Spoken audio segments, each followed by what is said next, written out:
गोंदिवले बुद्रुक जिल्हा परिषद गटातून आज आम्ही गटातर्फे सौ सावित्री चंद्रकांत शिलवंत यांचा उमेदवारी अर्ज दाखल केला.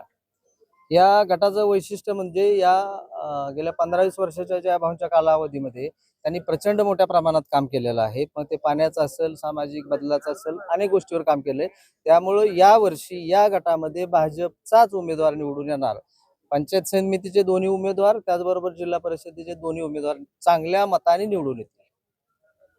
विरोधकांनी सुद्धा मोठा आव्हान आहे. राष्ट्रवादीचे घड्याळाचे पण उमेदवार असणार आहेत आपले नाही, आता आपण राजकारणात किंवा इलेक्शनला उतरलोय म्हणजे कोणीतरी विरोधात असणार आहे.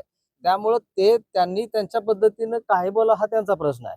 पण आम्ही काय केलंय म्हणजे आमच्या प्रत्येक गावामध्ये 17 गावामध्ये किती भावनी काम केले, आमच्या पिंपरी गावामध्ये किती काम केले, गोंदिवले बुद्रुक मध्ये काम केले हे आम्हाला माहिती आहे. आम्हाला फक्त ते लोकांच्या पर्यंत पोहोचवायचं आहे. एकदा आम्ही पोहोचवलं की आम्हाला कुठल्याही प्रकारचा त्रास होणार नाही जास्तीची मतं मिळवायला. विकासाचा साधारण काय अजेंडा घेऊन चाललाय तुम्ही?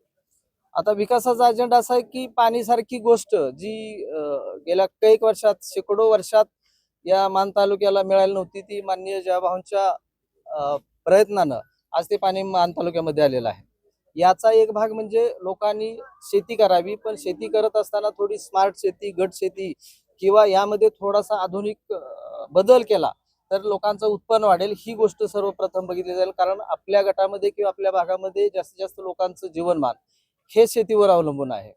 त्याचप्रमाणे अंगणवाडी असेल, मराठी शाळा असेल, हायस्कूल असेल, कॉलेज असेल, या सगळ्या गोष्टी वेळेत भरणं, वेळेत सुटणं किंवा त्या ठिकाणी असणारी उपलब्ध साधनं याचा त्या लोकांसाठी वापर केला जातो का हे मोठ्या प्रमाणात पाहावं लागेल. त्याचप्रमाणे आमच्या भागात असणारं प्राथमिक आरोग्य केंद्र, त्याचप्रमाणे ग्रामीण रुग्णालय, सर्व तलाठी कार्यालय, या सगळ्या गोष्टी जर वेळेत उघडल्या लोकांना त्याचा फायदा होतो आणि 100% लोकांच्या अडचणी कमी होतात. आम्ही गेल्या 4-5 वर्षापासून बचत गट म्हणण्यापेक्षा शेतकरी गट चालवतो. हा एक चांगला उपक्रम पाणी फाउंडेशनच्या माध्यमातून आम्ही राबवित आहोत आणि गेल्या 3 वर्षापासून आम्ही अनेक गावामध्ये ह्याचा प्रचार आणि प्रसार करण्याचं काम करीत आहोत आणि या कालावधीमध्ये येणाऱ्या 5 वर्षामध्ये प्रत्येक गावात विषमुक्त शेती किंवा सेंद्रिय शेती करून लोकांनी गट शेती करून आपलं उत्पन्न वाढवण्याच्या दृष्टीनं आम्ही माननीय जयभाऊंच्या नेतृत्वाखाली त्याचा प्रयत्न करू.